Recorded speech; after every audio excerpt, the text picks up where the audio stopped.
Hello guys, good evening. Welcome in the session. Just quickly tell me, clear है मेरा voice? कैसे सब लोग? Is the voice clear to everyone? Am I live and audible? Last time voice की problem थी, इस बार वो तो नहीं है. Voice clear है? जल्दी से बताओ, then we'll start.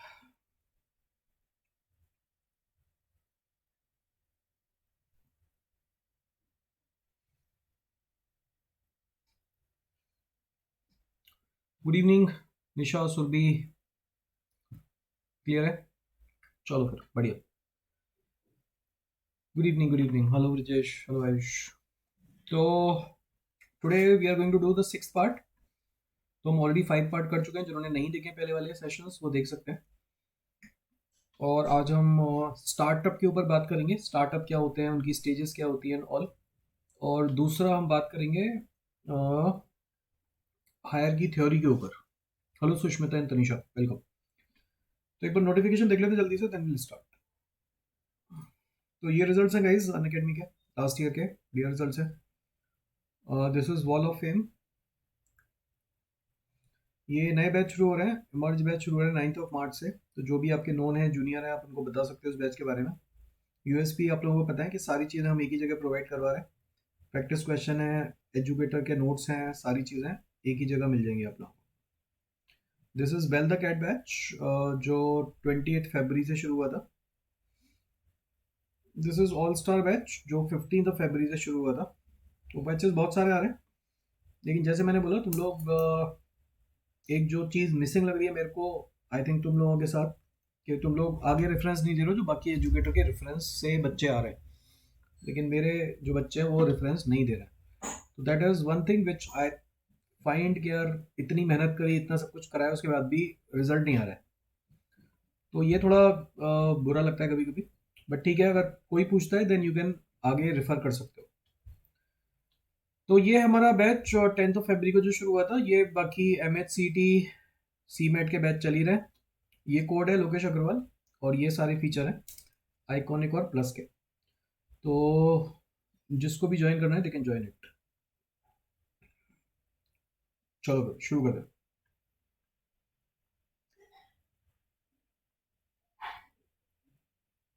ये गाइस हमारा 6th पार्ट.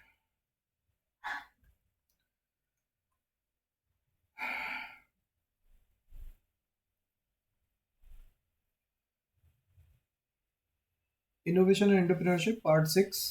तो इसमें हम ऑलरेडी काफ़ी सारी चीज़ें कर चुके हैं. आज जैसे मैंने बोला, आज हम दो चीज़ों पे काम करेंगे. One is startup, other is hire की थ्योरी. तो दो चीज़ें करने वाले हैं डिटेल में. तो जैसे मैं हर बार कराता हूँ उसी तरह से we are going to do in detail. जो लोग नए हैं they can join my Telegram channel Unacademy CAT by Lokesh Agarwal. जो भी आपकी पीडीएफ होती है वो इसी पे आती है. तो if you have not joined it yet you can join it. चलो, तो ये डेट एक्सटेंड हो गई गाइस. एप्लीकेशन प्रोसेस 13 मार्च तक हो गई अपडेट. तो जो अभी तक आपकी डेट 6 मार्च थी, now it has been extended till 13 March. और इसमें जो फॉर्म करेक्शन की डेट है वो है 14 मार्च से 16 मार्च तक. Now the chances are pretty high कि paper is going to be in April, not in March anyhow. तो अभी आपके पास हैं लगभग 20-22 दिन. ढंग से कर लो. पेपर की डेट मुझे लग रहा है या तो 1 अप्रैल से लेके 9 अप्रैल के बीच में ही होगा. फर्स्ट वीक ऑफ अप्रैल में आई थिंक होना चाहिए. तो संडे को अगर होगा तो 2 या 9 में से किसी दिन हो सकता है. लेकिन चला गया अभी अप्रैल. तो पिछले 3 सालों से 9 अप्रैल को ही हो रहा है. तो इस बार भी चांस है कि 9 अप्रैल को ही होना चाहिए. उसी तरफ ले जा रहे हैं अपने विंडो को. राइट. तो प्रिटी हाई चांसेस कि उसी के आसपास होगा. तो आज अगर 7 तारीख हुई तो लगभग एक महीना मान के चलो कि तुम्हारे पास 1 मंथ है. जी के पढ़ना शुरू करो. जेई है तो पता नहीं कैसे करेंगे मैनेज. जेई कराते हैं, जेई भी शायद यही लोग कराते हैं. तो देखते हैं, सेकंड को करा देंगे फिर या उसके बाद करा देंगे, पता नहीं. तो अपनी प्रिपरेशन पूरी करके रखो. तुम ये मान के चलो कि हमारा पेपर मार्च एंड तक तुम्हारी प्रिपरेशन पूरी होनी चाहिए. पेपर कभी भी हो जाए, you should be ready with that.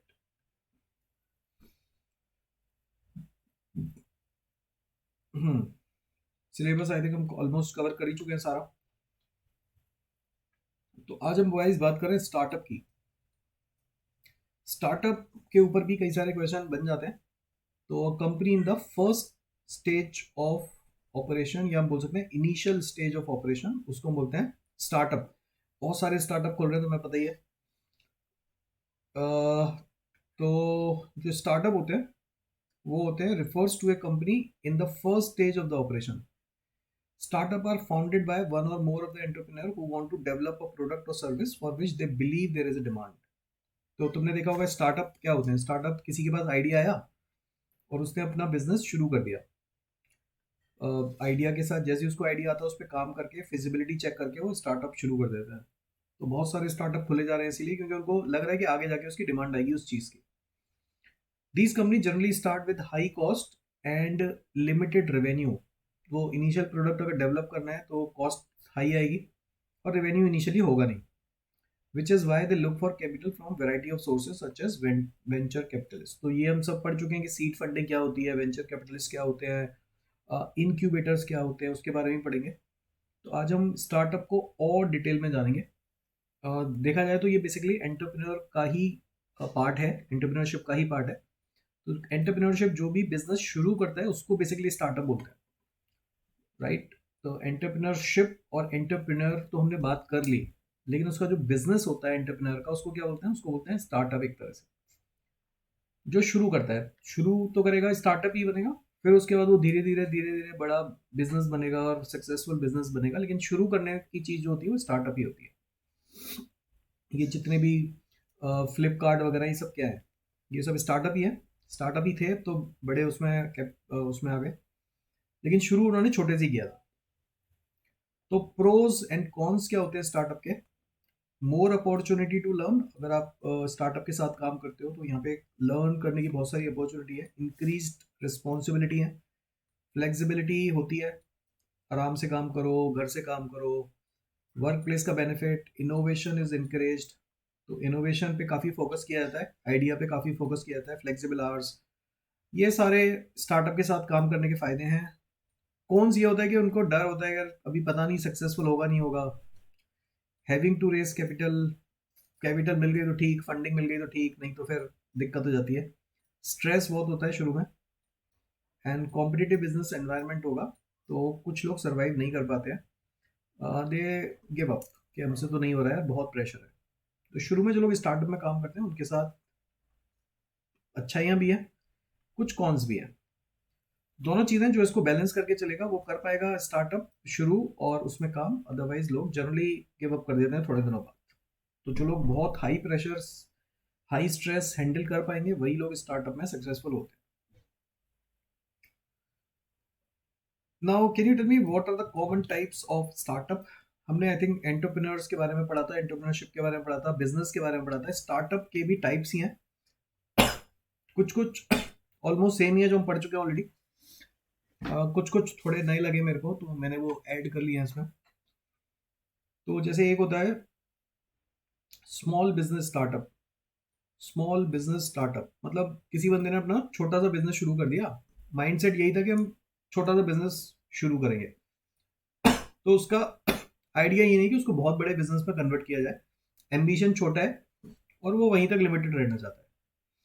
These are businesses that are started with the goal of growing into a profitable and sustainable small business। तो उसका पर्पज ये है कि हम जो स्टार्टअप चालू कर रहे हैं, छोटा सा स्टार्टअप किसी ने भी शुरू कर दिया, दो लोगों ने मिलके कि भाई चल रेस्टोरेंट खोल देते हैं या छोटा सा कोई बिजनेस खोल देते हैं, धीरे धीरे उसको प्रॉफिटेबल बनाएंगे। बेसिकली उनका पर्पज ये होता है। तो स्टार्टअप उनका एम बहुत बड़ा नहीं है, उनको उतना रिस्क नहीं है क्योंकि अगर नहीं चलेगा तो भी सर्वाइव कर जाएंगे। तो धीरे धीरे मेहनत करके प्रॉफिटेबल और सस्टेनेबल बना लेते हैं उस बिजनेस को। तो उनको बोलते हैं स्मॉल बिजनेस स्टार्टअप। एक होते हैं स्केलेबल। तुमने अगर शार्क टैंक देखा है तो ये ज़्यादातर टाइम तुमने ये वर्ड सुना होगा कि ये बिजनेस स्केलेबल नहीं है, राइट। तो उनको फंडिंग नहीं करते हैं। तो जो उनको लगता है कि हाँ ये स्टार्टअप है जो स्केल हो सकता है, बड़े पैमाने पे जा सकता है, उसी को जनरली वो फंडिंग करते हैं, है ना। Scalable startup. तो these are businesses that are design to grow rapidly and become large companies. तो ये तो हो गए कि शुरू करा है इन्होंने छोटे से और ये छोटा ही रहना चाहते हैं। लेकिन ये जो स्टार्टअप है ये कर रहे हैं शुरू छोटे से, लेकिन ये बड़ी कंपनी में कन्वर्ट हो जाएंगे, स्केल कर लेंगे अपने बिजनेस को. They are often required significant investment and have a high risk of failure. तो इसमें स्केल तो कर दिया उन्होंने, लेकिन इसमें कॉस्ट बहुत जाती है और फेलर के चांसेस भी काफ़ी रहते हैं. तो scale up startup, scalable startup मतलब उनकी डिमांड सिर्फ एक पर्टिकुलर एरिया में नहीं है, उनकी डिमांड पूरे इंडिया में या आगे जाके और वर्ल्ड में भी हो सकती है. तो जो बिजनेस की डिमांड ज़्यादा होती है आउटसाइड द बाउंड्री, उसको बोलते हैं स्केलेबल स्टार्टअप. फिर आते हैं सोशल स्टार्टअप. ये भी हमने पढ़े हुए हैं, सोशल स्टार्टअप जिनका पर्पस प्रॉफिट कमाना नहीं होता. These are businesses that are started with the goal of creating social or environmental impact rather than just generating profit. तो उनका उनका काम है कि हम सोशल और एनवायरमेंटल इम्पैक्ट डालें रादर जनरेटिंग प्रॉफिट. तो सोशल स्टार्टअप, एनजीओ वगैरह जो खुलते हैं वो सोशल स्टार्टअप के माइंडसेट से खुलते हैं. तो ये तीन तो आई थिंक ऑलमोस्ट सेम ही है, लेकिन मेरे को जो दो नए लगे वो मैंने ऐड किया. एक लगा मेरे को ये वाला ऐड, बायबल स्टार्टअप, और एक लगा मेरे को नया ऑफशूट स्टार्टअप. ऑफशूट ये मैं ऊपर कर देता हूं. बायबल स्टार्टअप क्या होते हैं और ऑफशूट स्टार्टअप क्या होते हैं, ये पता है किसी को? Anyone? What is buyable and offshoot?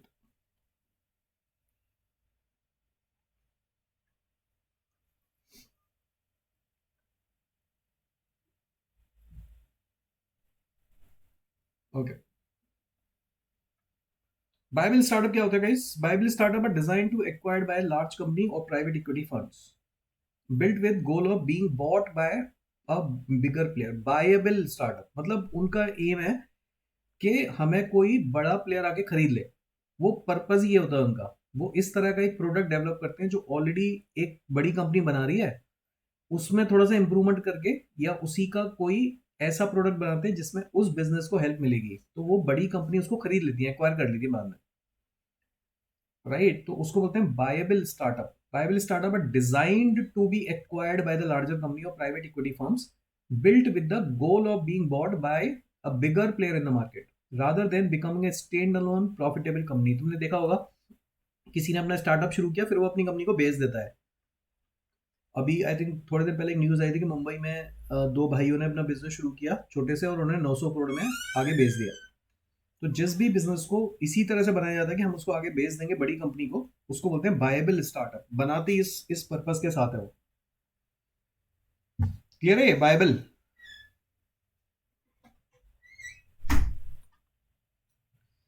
Focus on developing a specific technology, product or service that complements the existing offering of the large company, or they may have a unique value proposition that makes them an attractive acquisition target. तुमने देखा होगा white head junior को बायजू ने खरीद लिया था. तो this might not be the idea of white head junior का कि हम इस तरह की कंपनी बनाएंगे जो हम बड़े प्लेयर खरीद लेंगे. ये उसका माइंडसेट तो नहीं रहा होगा ना बनाते समय, लेकिन बैजू ने उसको फिर भी खरीद लिया क्योंकि उनको लग रहा था कि ये हमारे प्रोडक्ट के साथ जा रहा है, हमारा K12 का बिजनेस है और ये कोडिंग सिखा रहा है, तो उन्होंने उसको एक्वायर कर लिया. तो छोटा सा जो बिजनेस है वो कोई अगर बड़ी कंपनी एक्वायर कर ले या उस माइंडसेट से बनाया जाए कि हमें कोई बड़ी कंपनी एक्वायर कर लेगी, उसको बोलते हैं बायबल स्टार्टअप. तो उनका जो फोकस होता है ना वो स्पेसिफिक टेक्नोलॉजी पे होता है. ये देख रहे होते हैं कि हम बेसिकली उन्हीं को टारगेट करके अपना प्रोडक्ट बना रहे हैं. Example of viable startup include tech company that develop cutting edge software or hardware, as well as biotech company that develop new drugs or medical services, medical devices. तो जो viable startup होते हैं cutting edge software बनाते हैं और फिर अपनी छोटी छोटी कंपनियों को बड़ी कंपनी को बेच देते हैं. बहुत सारे ऐसे जो बड़ी कंपनी है, ब्लिंकिट को जोमेटो ने एक्वायर कर दिया. वो तो देखो, ये जरूरी नहीं है कि ब्लिंकिट उस माइंडसेट के साथ बनाई गई होगी. आप डिफरेंस समझो, आप डिफरेंस समझो. Hello hello clips. और डिफरेंस बेसिकली ये है कि ये जो स्टार्टअप होते हैं बनाए ही इस माइंडसेट से जाते हैं कि हमें एक बड़ी कंपनी खरीद लेगी. वो तो बात की बात है कि ब्लिंकिट को जोमेटो ने खरीद लिया या आकाश को बैजू ने खरीद लिया, ऐसे बहुत छोटी छोटी कंपनी है जो एक्वायर होंगी. लेकिन कुछ कंपनी बनाई ही इस पर्पज से जाती है कि हमें अपना बिजनेस बड़ा नहीं बनाना, हम बिजनेस बेच के निकल जाएंगे. हम बिजनेस बेच के निकल जाएंगे, वो बनाते ही इस पर्पज से है. राइट, तो वो होते हैं बायबल स्टार्टअप. ये तो अलग बात है। बायोटेक कंपनी होती है जो ड्रग बनाती है और बड़ी कंपनी को बेच के निकल जाती है। तो सी द डिफरेंस। अगला होता है ऑफ शूट स्टार्टअप। हाँ जी बिल्कुल बिल्कुल। ऑफ शूट स्टार्टअप क्या होता है, पढ़ो एक बार।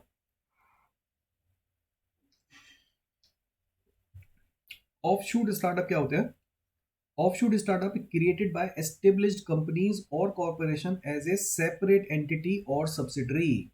मतलब एक बड़ी कंपनी है, वो उसके साथ साथ एक और अपना स्टार्टअप चालू कर देगी, किसी दूसरे एंटायरली न्यू मार्केट में एंटर हो जाएगी। जैसे फ्लिपकार्ट ने पेटीएम शुरू कर दिया, सॉरी फोन पे शुरू कर दिया, अगर आपको पता है। फ्लिपकार्ट ने डिलीवरी शुरू कर दिया, डिलीवरी उन्होंने मतलब उन कंपनी ही बना दी डिलीवरी। डिलीवरी HBS में शायद देख लेना, देखिए VHE है या हाँ VHE है शायद। डिलीवरी कंपनी ही बना दी उन्होंने जो कुरियर सर्विस करती है। तो ये जो कोई बड़ी कंपनी छोटी कंपनी को बिल्कुल अलग मार्केट में चली जाए, सेपरेट एंटिटी और subsidiary, these startup are often created to explore new market technologies और business model that may not fit within the existing structure of the parent company. Hmm. तो ये जरूरी नहीं है फ्लिपकार्ट अपना अलग काम कर रही है, उसने बिल्कुल ही एंटायरली नया बिजनेस क्रिएट कर दिया। ऐसी बड़ी बड़ी कंपनी, रिलायंस को देख लो, रिलायंस हजार जगह चली गई। रिलायंस किस में थी पहले? रिलायंस पेट्रोलियम में थी मेन प्रोडक्ट, और फिर नेट उसमें चली गई, जियो बना दिया, केबल टीवी बना दिया, हजारों चीजों में एंटर हो गई। राइट। हाँ, उबेर ईट्स आ गई, ओला वगैरह। तो उबेर पहले अपना उसमें थी, बाइक और कार में, उन्होंने अपना उबेर ईट्स बना दिया। तो इसी तरह से जो बड़ी कंपनी और नए चीजें बनाने लगती है जो इनके मार्केट से बिल्कुल अलग हो, मे not fit within the existing structure of the parent company, उसको बोलते हैं ऑफशूट स्टार्टअप। तो ये टर्म आएगी तो तुम्हें याद रहेगा, ये पांचों टर्म याद रहेंगी। ऑफशूट समझ में आ गया, बायबल समझ में आ गया, जो पहली तीन टर्म थी वो समझ में आती है हमें। स्केलेबल क्या होता है, और सोशल स्टार्टअप क्या होता है वो हमें पता ही ऑलरेडी। तो अगर टर्म आ जाए तो हमें पता होना चाहिए ऑफशूट क्या होता है। तो offshoot startup may have more autonomy than other type of startup and can leverage the resource and expertise of the parent company। मतलब इनको फायदा हो गया ना, क्योंकि इनके पास पैसा भी है और एक्सपीरियंस भी है जो पेरेंट कंपनी है उसका, while maintaining a degree of independence। Example of offshoot startup include Google's self-driven car project, not known as now known as Waymo, and Amazon's Echo and Alexa product। तो इन्होंने बिल्कुल अलग अपना ही प्रोडक्ट बनाना शुरू कर दिया। इंडिया के कॉन्टेक्स्ट में देखोगे तो फोन पे जो मैं बता रहा था, फ्लिपकार्ट ने अलग बना दी, ई कॉमर्स कंपनी ने तो सब्सिडरी बना दी अपनी, फोन पे पूरा अलग मार्केट में एंटर हो गए। तो बहुत सारे, तो छोटे से एग्जाम्पल है, ऐसे हजारों एग्जाम्पल हो गए। तो that is called offshoot startup. ना अगली टर्म आती है पिच डेक। तो मैं तुम्हें इसकी आज स्टार्टअप में जो जो टर्म यूज होगी मैं सारी तुम्हें बता रहा हूँ। What is pitch deck? बता सकता है कोई पिच डेक? इनमें से क्या आंसर मार्क करोगे? What is answer?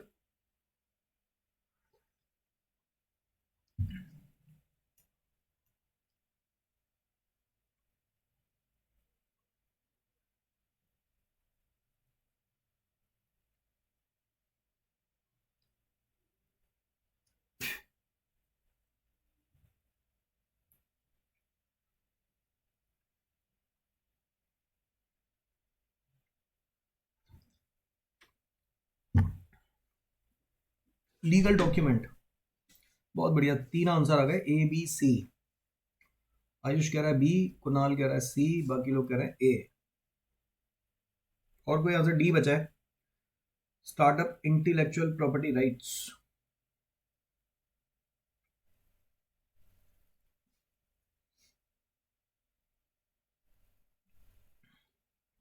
Answer is A guys, answer is A. ये देखो घूम गया। A present a presentation that outline a startup business plan and potential for growth। तुमने देखा नहीं जो शार्क टैंक में स्टार्टअप आते हैं, वो पिच देते हैं अपनी, पिच देते हैं ना, वही तो होती है पिच डेक। अपने बिजनेस को प्रेजेंट करते हैं, आइडिया बताते हैं कि भैया हमारा बिजनेस है क्या, उसके क्या एस्पेक्ट हैं ग्रोथ के, राइट? तो a presentation that outlines a startup business plan and potential for growth, वही तो पिच होती है। तो उसी को बोलते हैं pitch deck. A pitch deck is a presentation created to raise venture capital for your business. In order to gain buy-in and drum up financial support from the potential investor, these presentations outline everything from why your business exists to your business model, progress, milestone, your team, and a call to function। मतलब सब कुछ लिखा होता है अपने business के बारे में, राइट? तो पिच पिच देना मतलब प्रेजेंटेशन देना बेसिकली। वो कंसिस्ट होता है उसमें क्या क्या होगा, पूरा बिजनेस प्लान क्या क्या होगा। इसका आंसर क्या मार्क करोगे आप?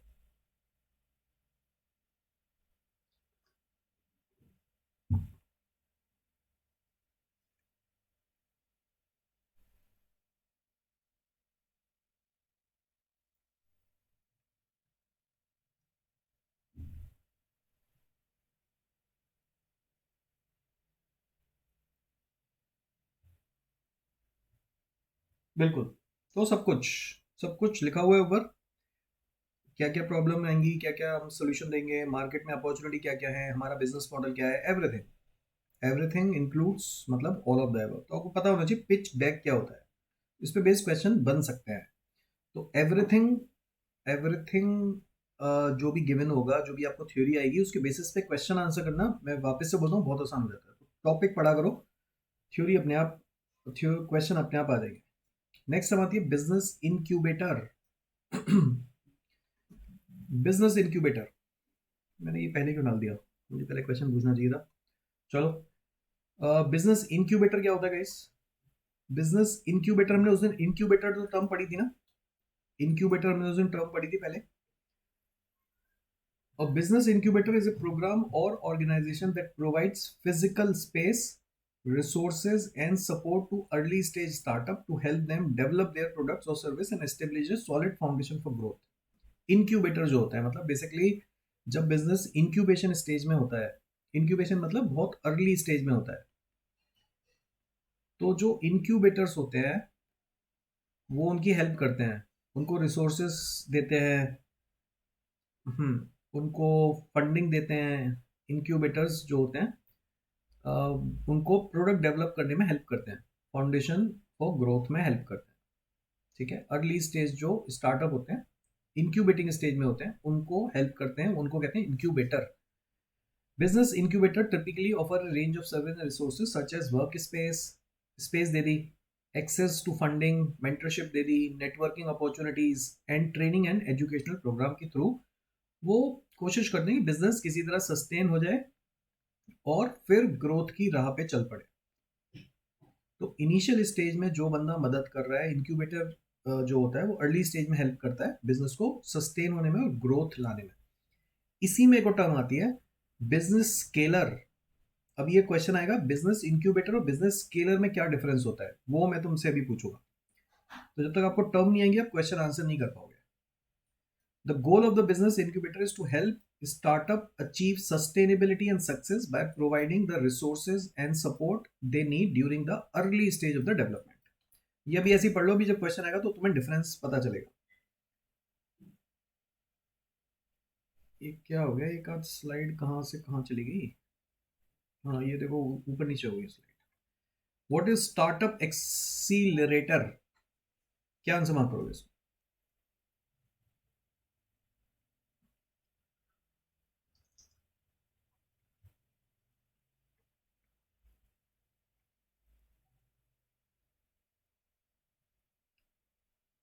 ये अलग टर्म है, पता है तुम्हें?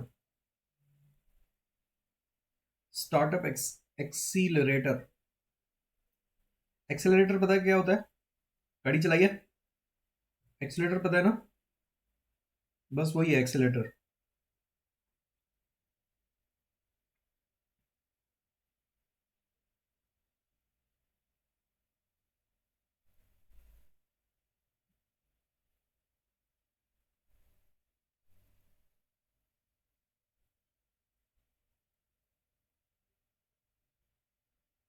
सी।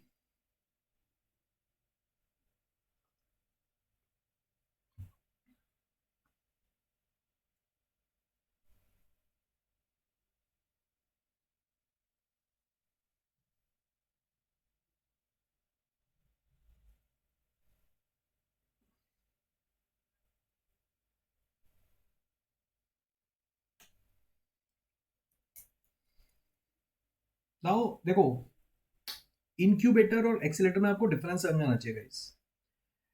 ये करते हैं एक्सीलरेट। एक्सीलरेट मतलब बिजनेस को भगाना, एक्सीलरेट करना। ये ये आपको जो इंक्यूबेटर होता है वो अलग होता है, और जो एक्सीलरेटर होता है वो बिजनेस को भगाता है, ग्रोथ की राह पे ले जाता है। उसको चाहिए ग्रोथ। सस्टेन हो गया business, now they need the growth, right.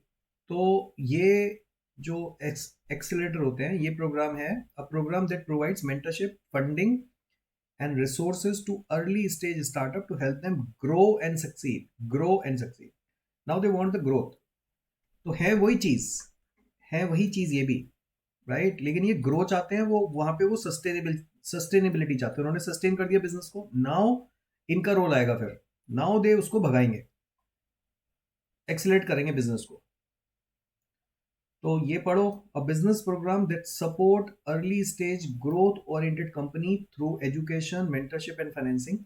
Startup typically enter accelerator for a fixed period of time, while accelerator program can provide beneficial resources to organization at all stage of development. Must focus on those that are pre-revenue. ये इसका answer नहीं दिया इसने, लेकिन इसका answer यही है, जो एक्सेलरेट करते हैं बिजनेस को, जो ग्रोथ में पार्टिसिपेट करते हैं, उसको हम बोलते हैं एक्सेलरेटर। एक्सेलरेट कर दिया, ठीक है। तो इसका एक क्वेश्चन भी था जिसमें इन दोनों, हाँ ये आया question. Now you will be able to see the difference. अगर ये क्वेश्चन आएगा तो ऑप्शन देखो जरा कितने क्लोज हैं। अगर आपको ये टर्म ही नहीं पता होंगी, you can not answer this question. What is the difference between business incubator and startup accelerator? तो जब तक आपको टर्म नहीं समझ में आएंगे, आप इस क्वेश्चन का आंसर कर ही नहीं सकते। अब कर सकते हो। अब बताओ, मुझे ये पहले क्वेश्चन पूछना चाहिए था, फिर मुझे वो दो टर्म बतानी चाहिए थी, तब मजा आता। अब तो तुम बता ही दोगे, अब तो बता ही दोगे।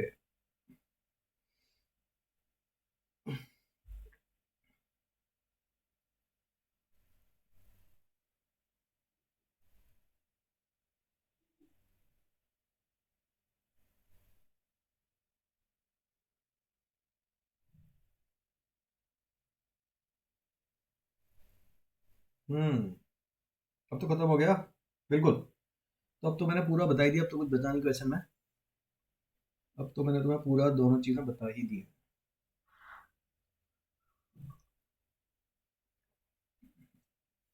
तो अब अगर इस पे बेस्ड क्वेश्चन आता है बिजनेस इंक्यूबेटर और स्टार्टअप एस्केलेटर पे, तो हमें पता है कि बिजनेस इंक्यूबेटर क्या करता है। Business incubator provides physical space भी देगा, मेंटरशिप भी देगा, resources to help startup develop their product और सर्विस। सस्टेन करवाएगा, डेवलप करवाएगा। लेकिन जो स्टार्टअप एक्सेलरेटर होते हैं, वो प्रोवाइड करेंगे mentorship, funding and resources to help startup scale and grow quickly. Now इनका पर्पज है स्केल करे बिजनेस, ग्रोथ ले। तो ये पहले उसको सस्टेन करवाएंगे, डेवलप करवाएंगे, ये चाहेंगे ग्रोथ आए। तो that is the difference between startup, incubator and accelerator. Answer is C. So C सही answer, answer is C. Now I'm sure you should be able to differentiate between these two. तो पीछे दो term बची है, इसका answer बताओ।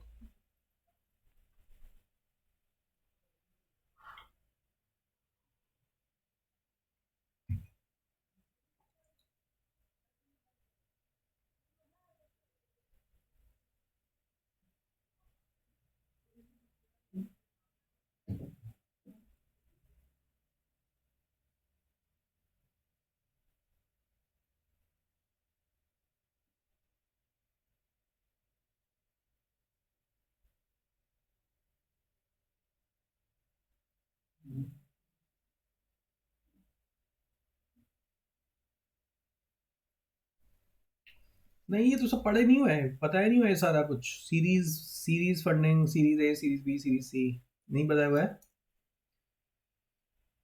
That has just developed a working prototype of their product or service. क्या फायदा हुआ फिर थ्योरी पढ़ने का निशा? सीड फंडिंग नहीं बताया था, सीड फंडिंग क्या होता है? अरे ए है आंसर यार, क्या कर रहे हो? सीड फंडिंग नहीं बताया था। इनिशियल जो फंडिंग होती है, सीड, बीज वाली फंडिंग, सीड से नाम नहीं आया ये। What is the typical funding stage for startup that has just developed a working prototype of their product और सर्विस। तो इनिशियल स्टेज पे जो फंडिंग होती है उसको बोलते हैं सीड फंडिंग। वर्किंग प्रोटोटाइप बनाया है उसने, अभी प्रोडक्ट मार्केट में आया भी नहीं है, राइट। इनिशियल सीड, सीड दिया जा रहा है, बीज दिया जा रहा है। जो वर्किंग प्रोटोटाइप है, अभी प्रोडक्ट नहीं आया है, सिर्फ प्रोटोटाइप बना है। अभी तो टेस्टिंग और वो सब, मिनिमम वायबल प्रोडक्ट वो सब आना है। तो अभी प्रोटोटाइप ऑफ देयर प्रोडक्ट है, उस समय होती है सीड फंडिंग। उसके बाद आती है सीरीज ए, सीरीज बी। तो ये सब देख लो क्या होती है, इनकी टर्म पता होनी चाहिए तुम्हें। ये लो, पढ़ लो एक बार।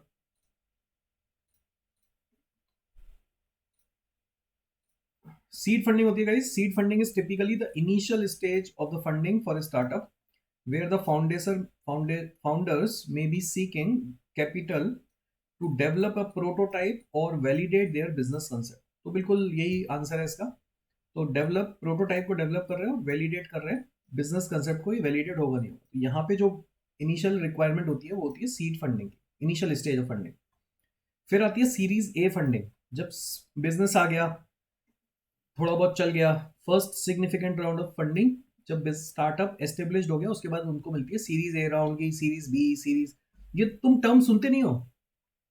अब तो भैया इंडिया में भी शार्क टैंक आ रहा है, तो उसमें ये टर्म नहीं आती कि कितना फंड उठाया, सीरीज ए में इतना उठाया, प्री रेवेन्यू, पोस्ट रेवेन्यू, कितना वैल्यूएशन हो गया, ये सब टर्म नहीं सुनते तुम? तो वहां से कुछ आइडिया लिया करो। Series A funding is typically the first significant round of funding that a startup will receive after they have developed a working prototype and established a viable business model. This stage of funding is usually used to support the company's growth and expansion. तो एक बार शुरू हो गया business, product viable आ गया, उसके बाद उठाते हैं सीरीज ए की फंडिंग। सीरीज ए राउंड चल रहा है हमारा, बी राउंड चल रहा है, फिर होती है, बढ़ते जाते हैं series B, series C. Series B is funding, typically the second major round of funding that a startup will receive after they successfully completed their Series A funding round. This stage of funding is usually used to scale the business। यहाँ पे क्या कर रहे हैं? Growth. यहाँ पे scale कर रहे हैं ऑपरेशन को, मार्केट शेयर को। ये सब अलग अलग कामों के लिए यूज होती है फंडिंग। तो आपको पता होना चाहिए, अगर क्वेश्चन दे दे कि अगर मेरे को स्केल करना है बिजनेस को, उस समय मेरे को किस राउंड की जरूरत होगी फंडिंग में, तो आपको ये पता होना चाहिए कौन सी सीरीज की फंडिंग के लिए क्या होता है। तो ए सीरीज के बाद आता है use to scale the business, increase market share, उसके लिए बी फंडिंग आती है सीरीज राउंड की, और सी राउंड इसके बाद होता है। Series C funding is typically the third major round of funding that is startup receive after they have successfully completed their series B funding round. This stage of funding is usually used to further expand the company's operation and fund any potential acquisition and merger. अगर किसी company को acquire करना है और expand करना है, नया कोई बिजनेस प्रोडक्ट लॉन्च करना है, उस केस में आपको मिलेगी फिर series C and so on. मतलब फंडिंग मिलती रहती है बेसिकली। एक बार आपको फंडिंग मिलनी शुरू होती है और आपका बिजनेस ठीक ठाक चलना शुरू हो जाता है, तो इन्वेस्टर भी चाहता है कि इसको और ग्रोथ लाएं, उसके लिए वो उसको फंडिंग देता रहता है, चाहे वो कंपनी इनिशियली स्टेज पे लॉस में ही क्यों ना हो, राइट। तो ये जितने भी जोमेटो वोमेटो तुम देख रहे हो, ये आज तक लॉस में है अभी तक लेकिन इन्वेस्टर फिर भी फंड दिए जा रहे हैं, क्योंकि उनको पता है कि आगे जाके ये कंपनी प्रॉफिटेबल हो सकती हैं, और एक बार प्रॉफिटेबल हो गई तो उनका पैसा वापस मिल सकता है उनको। तो ये कंपनी में इन्वेस्ट किए जाते हैं, किए जाते हैं, किए जाते हैं, इनकी मार्केट वैल्यूएशन बढ़ती जाती है, बिल्कुल। तो स्टार्टअप के केस में एक और टर्म आती है फंडिंग। ये आपको टर्म पता होनी चाहिए सारी। एक्सीलरेटर हमने पढ़ लिया, इंक्यूबेटर पढ़ लिया।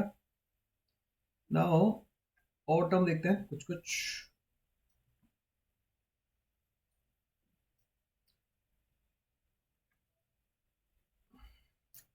पिवट, पिवट सुना होगा तुमने।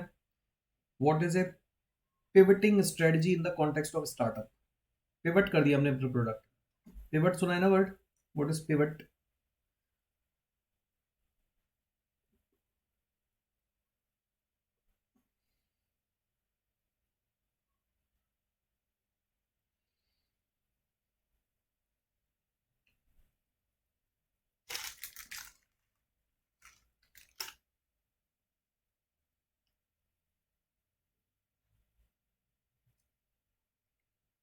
नहीं सुना?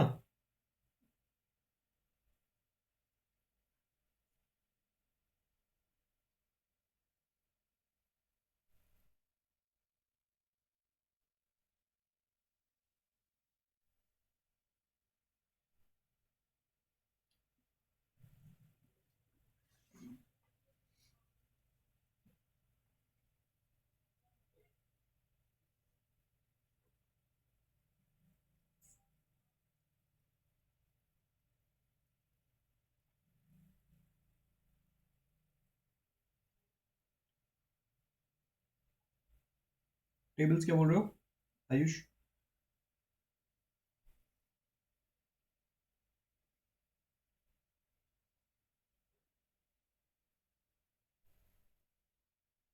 बहुत बढ़िया, 3 ऑप्शन आ गए, ए बी सी। गजब। डी बचा है।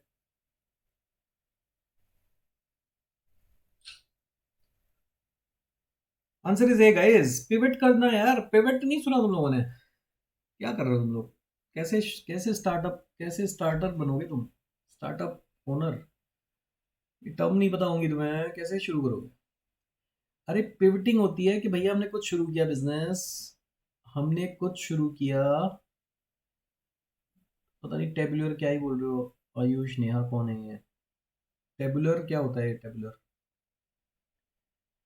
पिवटिंग होती है कि हमने एक प्रोडक्ट शुरू किया और वो हमें दिखा कि यार वायबल नहीं है, सस्टेनेबल नहीं है, तो फिर हम उसकी उस में चेंजेस कर देते हैं कि यार ये नहीं चल रहा, कुछ और कर देते हैं। जब हमें पता चल जाए कि प्रोडक्ट सस्टेनेबल नहीं है, वायबल नहीं है, तो उसको जब चेंज कर दिया जाता है तो उसको बोलते हैं पिवटिंग कर दी हमने। Changing a startup business model और product strategy based on consumer feedback और मार्केट कंडीशन। किसी भी प्रोडक्ट में इनिशियल चेंजेस लाना, इट्स कॉल्ड पिवटिंग। हमें लग रहा है कि हम अगर यही प्रोडक्ट कंटिन्यू करेंगे नहीं चलेगा, लॉस में चले जाएंगे, तो वो इनिशियल स्टेज पे उसमें चेंजेस ला देते हैं बिजनेस मॉडल में।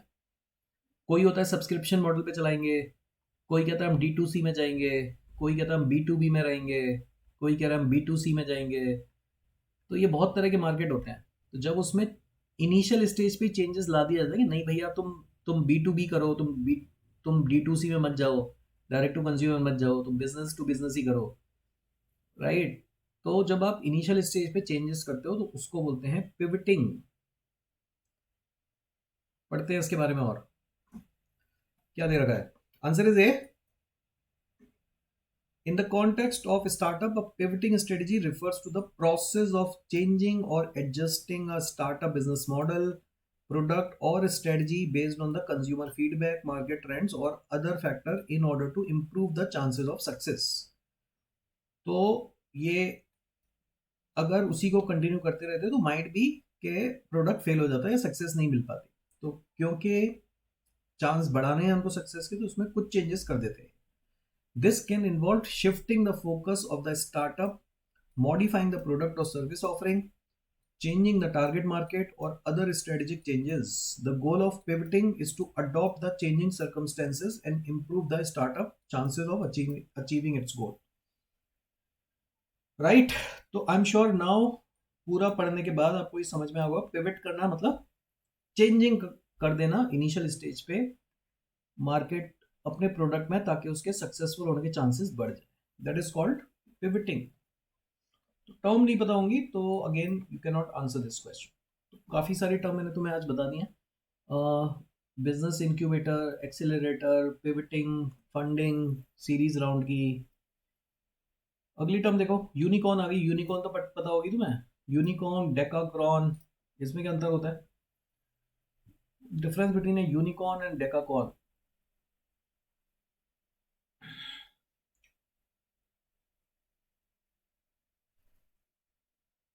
बताओ क्या आंसर है।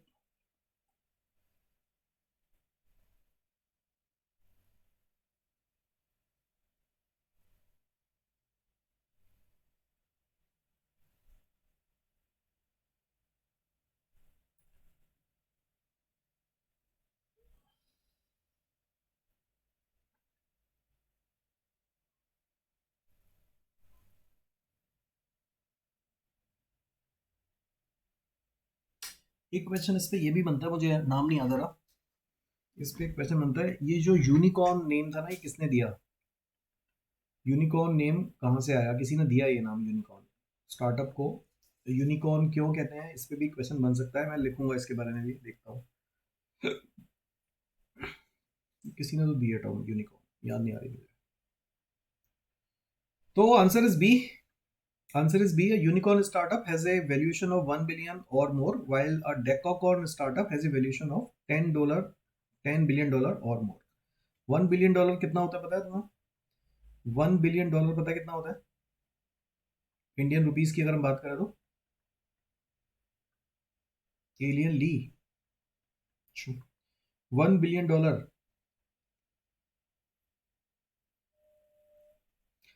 ये होगा, डिपेंड करता है डॉलर के रेट पे, बट ये होता है गाइस लगभग, अगर हम आज के रेट की बात करें 85। हाँ, सब सब देख देख के आ जाओ गूगल गूगल पे, बहुत बढ़िया। 85 के आसपास चल रहा है डॉलर का रेट, तो लगभग इसकी जो वैल्यूएशन होगी वो होगी 8500 करोड़ रुपीस, 8500 करोड़ रुपए इंडियन कॉन्टेक्स्ट में अगर हम बात करें। 8500 करोड़ रुपए जिसकी वैल्यूएशन हो जाएगी किसी भी यूनिकॉर्न की, उसको बोलेंगे हम 8500 करोड़ की वैल्यूएशन हो जाएगी, उसको बोलेंगे यूनिकॉर्न। प्राइस स्पेलिंग रॉन्ग है, प्रिंस स्पेलिंग रॉन्ग है। अच्छा, तुम्हारी प्रिंस की स्पेलिंग रॉन्ग है भाई, तो उसकी स्पेलिंग गलत बता रहा है, तो प्रिंस की तो सही लिख दे पहले। हाँ, मैं वही बोल रहा हूँ, पहले अब उसकी स्पेलिंग तो सही लिख दे। एलियन ली तो चलो गलत है, बात ठीक है, प्राइस स्पेलिंग सही।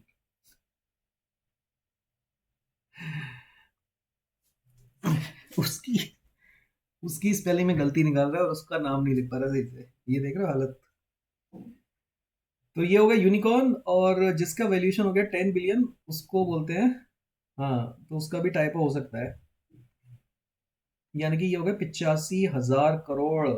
समझ रहे हो तुम कहाँ जा रहा है वैल्यूएशन? 85,000 करोड़ रुपए की अगर वैल्यूएशन होगी उसको बोलेंगे डेकाकॉन। बहुत ही कम कंपनी है जिनकी वैल्यूएशन 10 बिलियन डॉलर तक पहुंच जाती है, अब तो खैर काफी हो गई है, लेकिन यूनिकॉर्न तो काफी है, लेकिन डेकाकॉन काफी कम कंपनी है। कोई एग्जाम्पल जो डेकाकॉन का तुम्हें याद है? एनीवन? पता है किसी को डेकाकॉन कंपनी? 8,500, 8,500 नहीं, 85,000 करोड़ का वैल्यूएशन। इंडियन कॉन्टेक्स्ट में किसी का एग्जाम्पल याद है? मैं देता हूँ, तुम्हें तो नहीं पता होगा। फ्लिपकार्ट का है, बिल्कुल सही बोल रहे हो। A unicorn startup is a privately held startup company which with a valuation of over $1 billion. These companies are typically in the technology sector and have experienced significant growth in a short period of time. तो अब तो technology, generally technology based ही है, लेकिन अब तो काफ़ी अलग अलग फील्ड से भी यूनिकॉर्न निकलते हुए आ रहे हैं, लेकिन ऑब्वियसली टेक्नोलॉजी ड्रिवन तो होंगे होंगे। और जो डेकाकॉन होते हैं guys, decacorn startup is a startup company that has reached a valuation of at least $10 billion. The term decacorn is a play on the words unicorn, a startup with A value of $1 billion और मोर, and Deka, uni मतलब one और डेका मतलब 10। ये तो पता है ना? तो यूनी, यूनी का मतलब वन होता है और डेका का मतलब 10 होता है, इसलिए इसको बोला गया 1 बिलियन और यहाँ पे 10 billion. These are extremely rare company and include some of the biggest name in tech such as Uber, Airbnb, SpaceX and WeWork। ये जो कंपनी होती है ये है डेकाकॉन कंपनी, वेरी रेयर मतलब कम कंपनी है। और इंडियन कॉन्टेक्स्ट में अगर मैं बात करूँ तो पेटीएम की वैल्यूएशन अब तो खैर कम हो गई, 16 बिलियन डॉलर की वैल्यूएशन थी एक टाइम पे 2021 में, अब थोड़ी सी जब शेयर प्राइस निकाली उन्होंने तो थोड़ी कम हो गई थी। बैजू की जो वैल्यूएशन है वो 16 बिलियन है इसकी भी, 2011 इस करेंटली वैल्यूएशन है 16 बिलियन। ओला की बात करें तो 6 बिलियन, 6 बिलियन डॉलर, लेकिन फिर ये डेकाकॉन कैसे आएगी? ये डेकाकॉन नहीं मानी जाएगी, ये फिर उसी में आएगी यूनिकॉर्न में, इसकी भी वैल्यूएशन बढ़ती जा रही होगी। फ्लिपकार्ट की वैल्यूएशन है $16 बिलियन एंड जोमेटो की वैल्यूएशन इज $12 बिलियन। तो ये कुछ इंडियन कंपनी है जिनकी वैल्यूएशन $10 बिलियन से ऊपर है। और चेक कर लेना एक बार, ये 2021 की डेटा है, 2021 के बाद चेंज हुआ होगा डेटा में काफ़ी हद तक, लेकिन अभी हमें बेसिकली कुछ कुछ नाम पता होने चाहिए और हमें टर्म पता होनी चाहिए एटलीस्ट। तो डेकाकॉन एंड यूनिकॉर्न स्टार्टअप का अगर क्वेश्चन आएगा तो ये टर्म डेफिनेटली आपको पता होनी चाहिए। क्लियर यहाँ तक? नाउ अगला एक और टॉपिक पढ़ लेते हैं जल्दी से गाइस, दैट इज हायर की थ्योरी। मैं नाम नहीं बता रहा किसने दिया है क्योंकि क्वेश्चन है। ये तुमने जो भी उसमें है, जिन्होंने बीकॉम या इको पढ़ा है, ये सबने पढ़ा होगा हायर की थ्योरी, तो सभी ने पढ़ा होगा, ये बीए में बीएम सभी ने पढ़ा होगा। तो इसको मैच कर सकते हो, psychological needs, safety and security needs, कौन सी हैं इसमें से? Psychological needs, physiological needs, safety and security needs, social needs, esteem needs and self actualisation needs. Zoology honours. Hmm, बहुत बढ़िया। तो इसको मैच करके बताओ।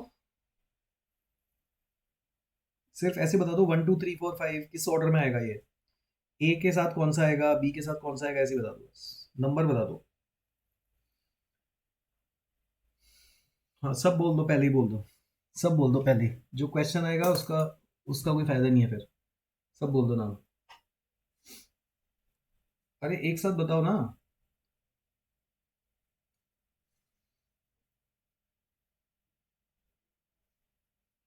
अरे ऐसे मत बताओ भाई, नंबर बता दो बस, इसी ऑर्डर में नंबर बता दो कौन सा आएगा, ए के साथ 2 आएगा, बस ऐसे बता दो ना ऑर्डर, 2 3 4 5 1, ये तो लगे ही हुए हैं।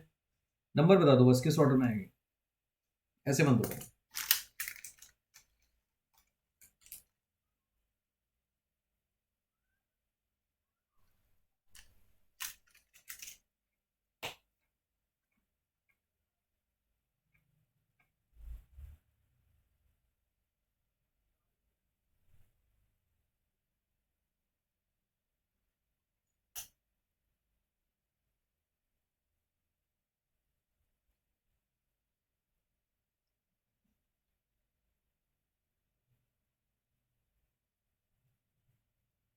नहीं 1 तो गलत है, 1 गलत है, पहले पे 1 नहीं आएगा।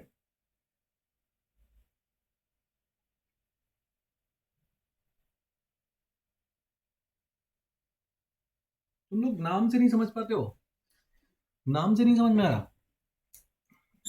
देखना इधर, ये तो कोई मतलब नॉर्मल जिसको नहीं भी पता होगा वो भी थोड़ा दिमाग लगा के आंसर कर देगा। Physiological needs, physiological basic needs जो होती हैं, हवा पानी, हवा पानी food sleep, physiological needs guys, जो हमारे फिजिक्स को चाहिए, मतलब फिजियोलॉजिकल नीड्स हमारी बॉडी को जो चाहिए। क्या चाहिए हमें, हवा पानी नींद खाना, ये चाहिए ना, बेसिक नीड्स, बेसिक नीड्स है ये सबसे पहले। तो ए के संग आएगा 3, ए के संग आएगा 3। फिर है आपका safety and security need, safety किसकी, सेफ्टी किसकी, एम्प्लॉयमेंट की, हेल्थ की, सिक्योरिटी चाहिए हमें एम्प्लॉयमेंट की, राइट, प्रॉपर्टी की सेफ्टी चाहिए। उसके संग आ गया 5वां, तो बी का हो गया 5th। सोशल नीड्स क्या होंगी, सोशल नीड्स है लव एंड अफेक्शन, फेसबुक पे जाके अपना लव दिखाना, अफेक्शन दिखाना, इंस्टाग्राम पे जाके हमें सोशल होना होता है ना, वहां पे जाके दिखाना अपना लव एंड अफेक्शन, घर में नहीं दिखाना लेकिन सोशल मीडिया पे जाके जरूर दिखाना। थर्ड का 1,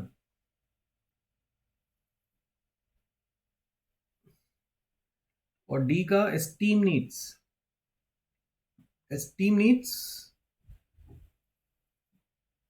personal worth, social recognition, accomplishment, self actualisation needs. Esteem, esteem चाहिए हमें, morality, creativity, acceptance of fund, facts. तो इसको ऑर्डर जो आएगा गाइस वो आएगा 3 5 1 4 2। ए का 4, अरे ए का 4 कहां से आ गया, कौन है ये, सूरज। ए का तो बता दिया था ना भाई। फिजियोलॉजिकल नीड्स क्या होती हैं, फिजिकल नीड्स होती है जो बेसिक नीड होती है, हमारी हमारी बॉडी को जो नीड चाहिए, हवा पानी खाना, ये हमारे फिजिक्स को चाहिए, मतलब हमारी बॉडी को चाहिए, हमारी बेसिक नीड है ये। तो फर्स्ट का हो गया 3, सेकंड हो गई सेफ्टी, सेफ्टी एंड सिक्योरिटी हो गया हमारे एम्प्लॉयमेंट का, हेल्थ का, प्रॉपर्टी का, हेल्थ एंड सिक्योरिटी नीड्स, वो हो गया 5th। इस सेकंड के संग आएगा 5th। थर्ड के संग आएगा 1, social needs, love and affection, right, रोटी कपड़ा मकान, बिल्कुल। फोर्थ के संग फोर्थ ही आएगा गाइस, फोर्थ के संग फोर्थ ही आएगा, personal worth, social recognition and accomplishment, esteem needs. और लास्ट आती है सेल्फ एक्चुअलाइजेशन नीड्स, वो आ गई हमारी सेकंड नंबर पे, morality, creativity, acceptance of facts. तो ये आपको पता होनी चाहिए कि किस ऑर्डर में ये जाती हैं गाइस, ये क्वेश्चन बन जाते हैं इस पे कि पहली पहली नीड कौन सी होती है, फिर दूसरी कौन सी होती है, तीसरी कौन सी होती है, तो इसके बारे में पढ़ते हैं एक बार, ये काफी इंपॉर्टेंट है। और ये किसने दी थी, किसने दी थी ये, मैस्लो ने दी थी, कौन से मैस्लो ने दी थी, थ्योरी ऑफ मोटिवेशन बोलते हैं इसको, hierarchy of needs, hierarchy theory of motivation, hierarchy of needs या हायरकी थ्योरी ऑफ मोटिवेशन, ये दी थी मैस्लो ने, विच इज अब्राहम मैस्लो ने guys, not Victor Maslow, answer है Abraham Maslow, Maslow's hierarchy theory of motivation. ये देखो ये घूमियो। Answer is answer is A. ये थी थ्योरी गाइस, ये थी थ्योरी और उसके हैं ये 5 ऑर्डर। तो सबसे पहले आता है, इसको कर देते हैं ऊपर। सबसे पहले आती है हमारी physiological needs. Breath, breathing, food, water, sex, sleep, homeostasis, excretion, कुछ कुछ वर्ड तो मुझे भी नहीं पता। तो ये बेसिक नीड, मतलब बेसिकली सबसे पहले जो नीड चाहिए आपकी वो है बेसिक नीड। आपको इतनी तो चाहिए ही चाहिए। एक बार बंदे की बेसिक नीड फुलफिल हो जाती है, उसको फिर सेफ्टी चाहिए, राइट। बेसिक नीड फुलफिल होगी, उसके बाद उसको चाहिए safety, security of body, employment, resources, morality, family, health, property, ये चाहिए उसको। बेसिक नीड फुलफिल होने के बाद ये चाहिए नीड। फिर उसके बाद उसके पास पैसा भी आ गया। अब चाहिए उसको फ्रेंडशिप, लव, अफेक्शन, फैमिली चाहिए, इंटीमेसी चाहिए, लव एंड बिलोंगिंग। तो धीरे धीरे ये नीड हमारी बढ़ती जाती है, राइट। कुछ लोगों की पहली हो जाती है नीड, इनको फ्रेंडशिप, फैमिली, सेक्सुअल इंटीमेसी पहली चाहिए बिना कुछ करे हुए। तो ऑर्डर चेंज हो सकता है अपनी अपनी ज़रूरतों के हिसाब से, बट ये बात कर रहे हैं जनरल लोगों की।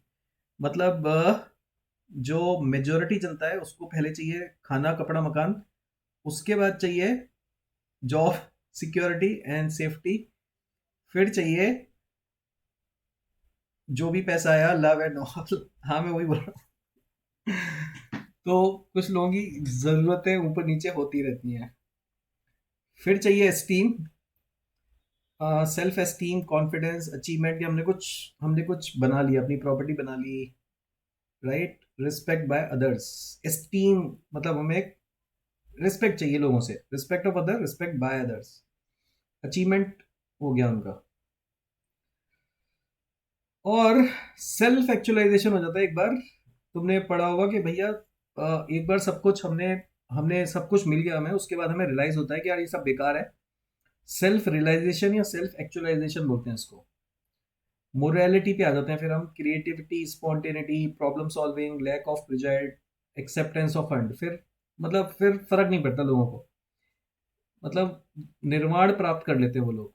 हाँ, मोह माया से दूर, बेसिकली उनको पता चल जाता है कि सब मोह माया है, हमने सब कुछ अचीव कर लिया। उसके बाद वो चले जाते हैं भगवान की शरण में। सेल्फ एक्चुअलाइजेशन हो गया, मतलब हमें सेल्फ ज्ञान हो गया बेसिकली। तो ये हमारा ऑर्डर होता है बेसिकली नीड्स का, मैस्लोज हायरार्की ऑफ नीड्स। तो ये बहुत इंपॉर्टेंट है, ये आपको पता होनी चाहिए। इस पे बेस बहुत सारे क्वेश्चन बनते हैं। तो ये समझ में आएगा, ऑर्डर यही होना चाहिए। अपने हिसाब से ऑर्डर नहीं डिसाइड करना है, जो है वही लेना है। तो अगर इस पे बेस्ड क्वेश्चन आएगा इस तरह से, क्या आंसर होगा इसका, बताओ जल्दी जल्दी। The desire for self fulfilment to realise one's own potentialities comes under self fulfilment. पीछे देखो।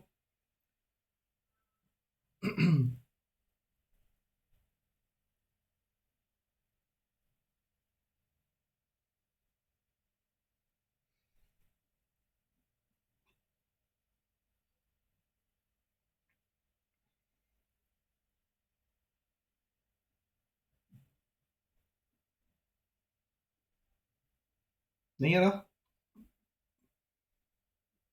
सेल्फ एक्चुअलाइजेशन,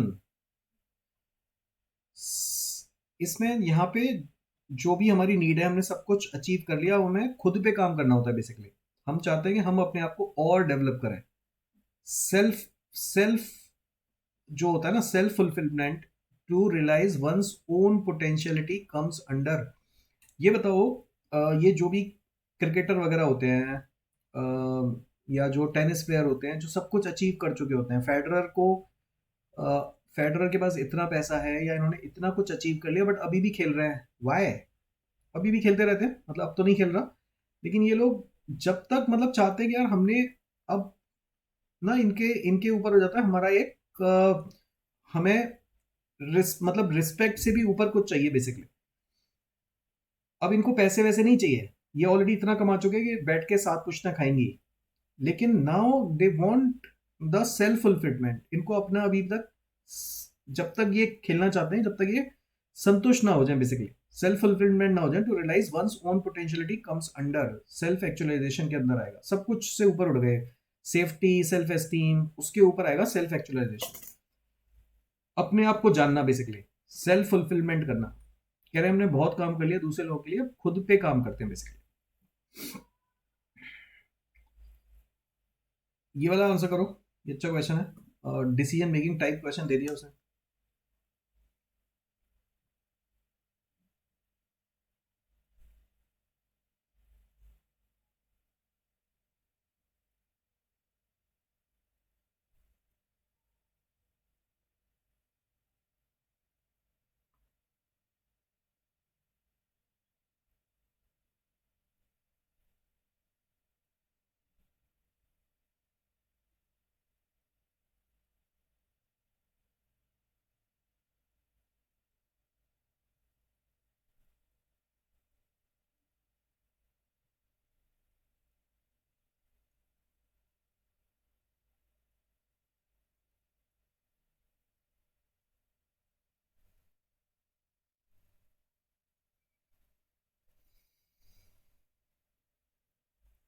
डी या सी? दो लोग बोल रहे हैं डी।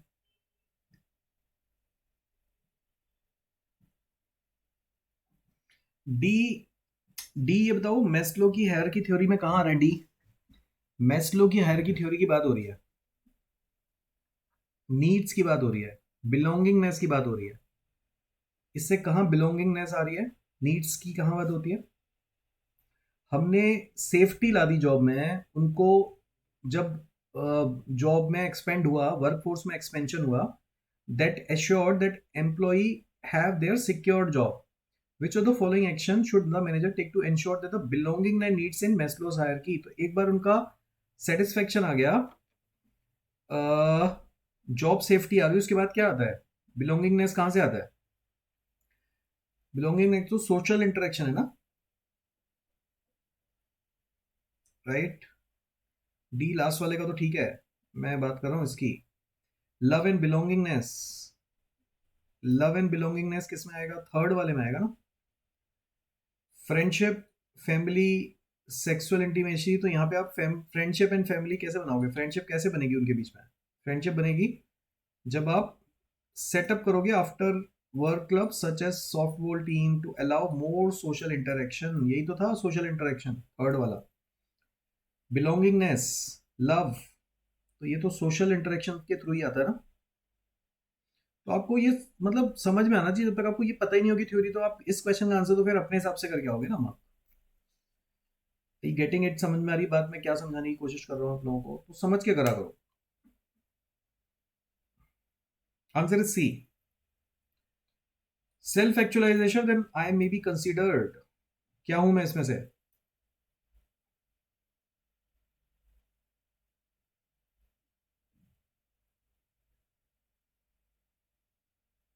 बहुत सिंपल है।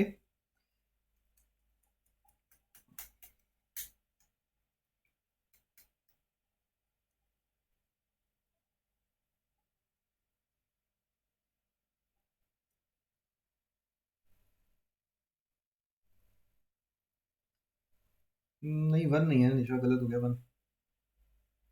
वन क्यों आएगा? इम्परफेक्शन तो थोड़ी ना होती है। आप एक बार एस्टीम पे आ गए, उसके बाद आप में इम्परफेक्शन थोड़ी ना है। गिल्ट कहाँ है आप में? बिल्कुल, fourth is the correct answer guys. Highest need पे आ गए हो आप। सेल्फ एक्चुअलाइजेशन, आप हाईएस्ट नीड पे आ गए हो। Almost perfect and role model, self actualisation हो गया ना आपको। फोर्थ बी कैसे? ऐसे देखो, चला ही गया फोर्थ बेचारा। वो कह रहा है, ये मना कर रही है, मैं रूट के चला ही जा रहा हूँ, फोर्थ गायब ही हो गया। अरे चला कहाँ गया भाई? फोर्थ बी कैसे? वापस आओ। अब आ गया वापस।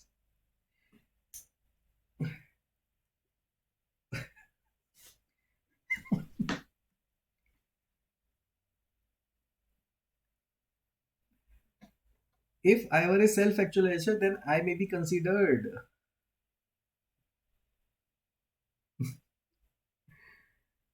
सेल्फ एक्चुअलाइजेशन क्या होता है भाई? ये देखो,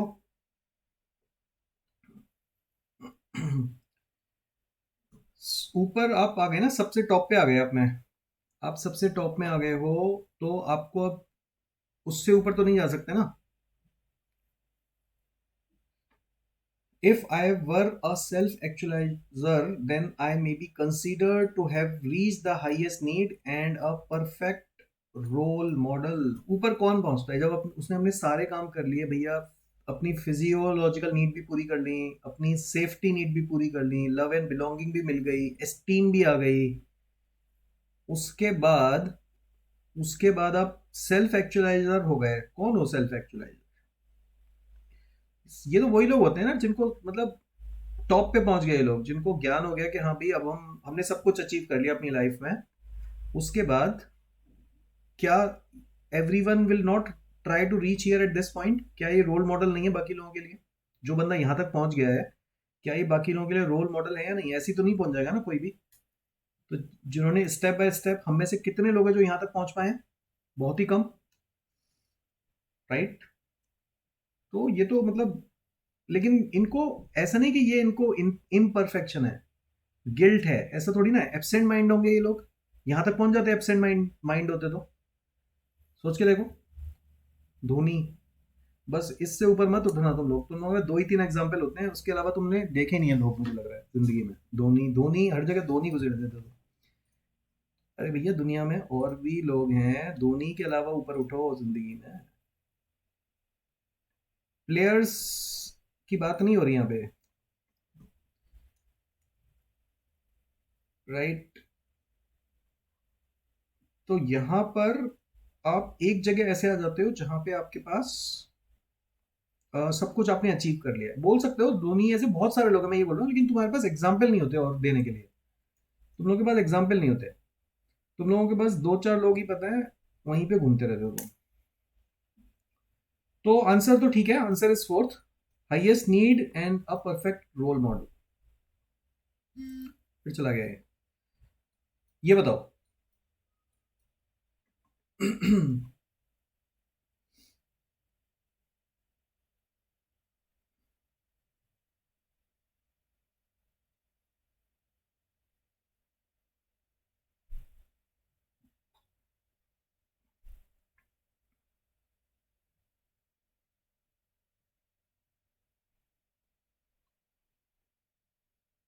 क्वेश्चन देख रहे हो? क्वेश्चन अच्छे हैं, ये इतने आसान नहीं है। क्वेश्चन में दिमाग लगाना पड़ रहा है, बिल्कुल डायरेक्ट क्वेश्चन नहीं है। तो जब तक आपको ये चीजें नहीं पता होंगी, you can not answer these questions.